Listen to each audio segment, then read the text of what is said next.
Hi అందరికీ. ఈరోజు నేను చికెన్ కర్రీ చేస్తున్నా. అంటే ఇంకా ఎప్పుడు ఒకేలాగా తిని తిని బోర్ వస్తుందని ఈరోజు అయితే కొంచెం వెరైటీగా ట్రై చేసిన. టేస్ట్ మాత్రం సూపర్గా కుదిరింది. ఇంట్లో వాళ్ళకు కూడా బాగా నచ్చింది. అంటే ఇంకా నాకేం పెద్ద వంటలు రావు, అప్పుడప్పుడైతే ఇట్లా కొంచెం వెరైటీగా ట్రై చేస్తూ ఉంటా. ఈరోజు కూడా చికెన్ ట్రై చేసిన అనమాట. చాలా బాగా కుదిరింది. ఇంకా మనం ఎలా చేయాలో ఇప్పుడైతే వీడియో చూద్దామా. ఫస్ట్ ప్యాన్లో ఇప్పుడు మీరు చూసారు కదా మసాలాలు, ఆ మసాలాలు అన్నీ అట్లా వేయించుకోవాలి. అంటే కొంచెం వేపుకొని మిక్సీ జార్లోకి వేసుకోవాలి. తర్వాత అదే ప్యాన్లో కొద్దిగా ఆయిల్ వేసుకొని మనం సన్నగా కట్ చేసి పెట్టుకున్న ఉల్లిగడ్డ వేసుకోవాలి. ఉల్లిగడ్డ కొంచెం ఎక్కువనే వేసుకొని అప్పుడే మనకు చికెన్లో గ్రేవీ ఉంటుంది. ఆ తర్వాత ఉల్లిగడ్డ కొద్దిగా వేగిన తర్వాత అల్లం వెల్లుల్లి పేస్ట్, పసుపు వేసుకొని బాగా కలుపుకోండి.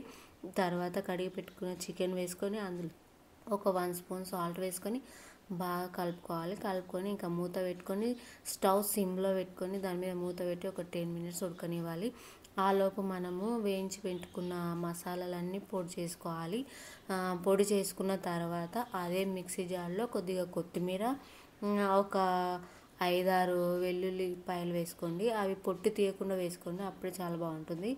ఇంకా నెక్స్ట్ అందులోనే ఒక 2-3 పచ్చిమిర్చి వేసుకొని ఇట్లా పేస్ట్ చేసుకోండి. చేసుకున్న తర్వాత సగం వరకు ఉడికిన చికెన్లో మనం పొడి చేసుకున్నాం కదా ఇందాక, ఆ పొడి ఇంకా కొత్తిమీర పేస్ట్ వేసి బాగా కలుపుకొని మళ్ళీ మూత పెట్టి మళ్ళీ ఒక 10 మినిట్స్ ఉడకనివ్వాలి సిమ్లో పెట్టి.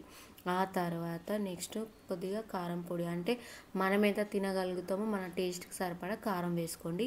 ఆ తర్వాత 1 spoon salt, 1 spoon chicken masala, 1 spoon garam masala, ఇంకా 1 స్పూన్ మనం ఇంట్లో రెడీ చేసుకున్న ధనియాల పొడి ఉంటుంది కదా, ఆ ధనియాల పొడి ఒక 1 స్పూన్ వేసుకొని బాగా కలుపుకోవాలి. ఆ తర్వాత అందులో ఒక 1 గ్లాస్ వాటర్ వేసుకోవాలి. వాటర్ వేసుకొని బాగా ఉడికించుకోవాలి.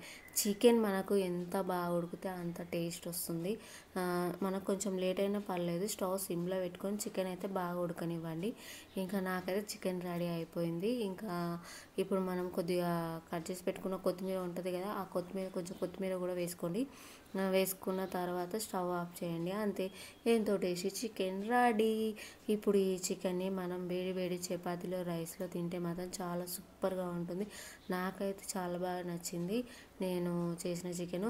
ఇంకా మీరు కూడా ఇలా ట్రై చేయండి. ఎలా ఉందో నాకు కామెంట్ పెట్టండి. ఇంకా ఈ వీడియోకి చిన్న లైక్, షేర్ అండ్ సబ్స్క్రైబ్.